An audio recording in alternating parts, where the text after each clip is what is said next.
Hey guys, welcome back to my YouTube channel. This video is a little more serious because I will be addressing our completely skewed view on addiction as a society. So trigger warning, if this topic is triggering for you in any way, please feel free to skip this video.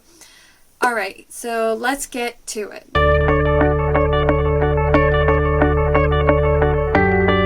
What do you think when I say addicts? Do you think of someone living on the streets? Do you feel emotions like fear and disgust, perhaps connect them to a crime? Well, if that's you, you're not alone. We're pretty much brought up to treat them this way. And when I first became aware of this belief, I was completely shocked. And that was back in high school when I read this research study done on addicts and homeless called Harris and Fisk.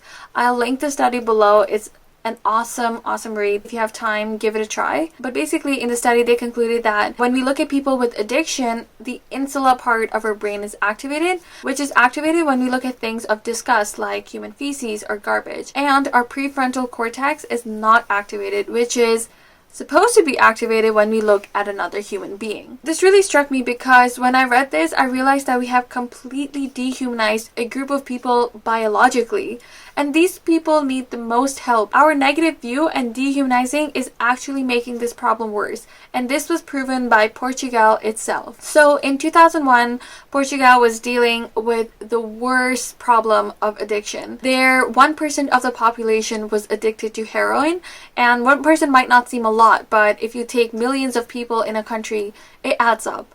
Their HIV cases were on a rise because needles weren't being disposed properly. The number of drug-related deaths had gone up by threefold. That was back in 2001. Let's look at Portugal today. As you can see, it has one of the lowest drug use rate and substance abuse death-related rate in the European Union today. The rate of HIV infection and the crime rate have been on a steady decrease since 2001. So the million-dollar question is, how did they do this? How were they able to turn their situation around? Well, when the rest of the world was waging war on drugs, Portugal went the other way. Portugal completely decriminalized the possession of illicit drugs for personal use. Before 2001, if you were caught with drugs, you could be sentenced up to 1 year in prison.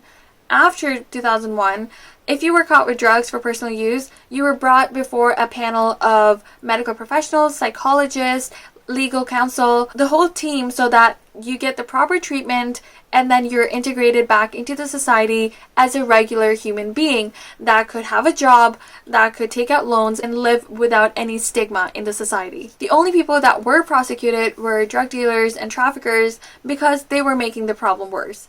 And so that kept the security of the country intact as well. So why did fear and punishment fail to solve the problem and love, compassion, and support solve the problem instead? Shouldn't it be the other way around?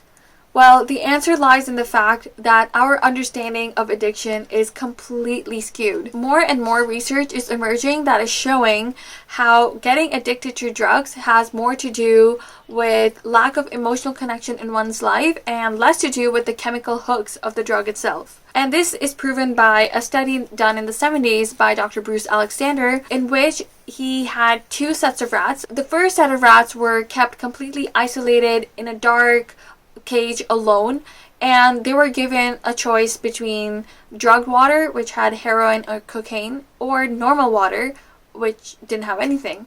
And the second set of rats actually were kept in a rat heaven, so they had other rats to socialize with, they got plenty of sunlight, they had toys, they had good food.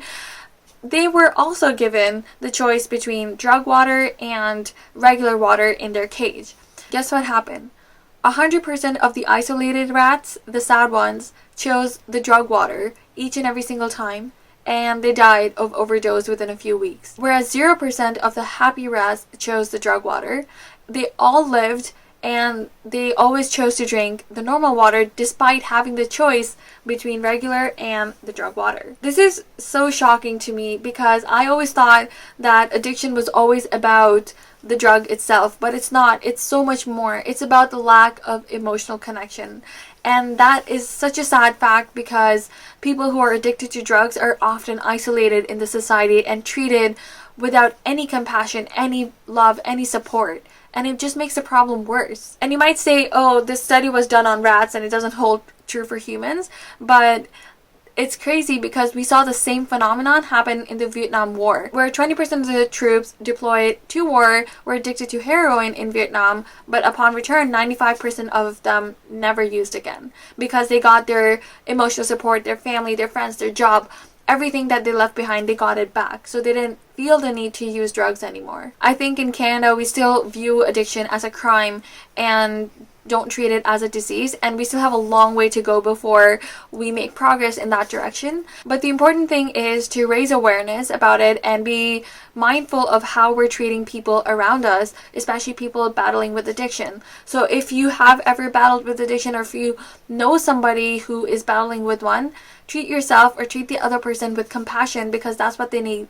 They don't need disgust. I hope I've been able to change your view on addiction in this video. That was the aim. Please like, comment, share, interact with this video so we can raise more awareness around this issue, because the more people know, the faster we can change the system. Thank you so much for watching, and I will see you next time.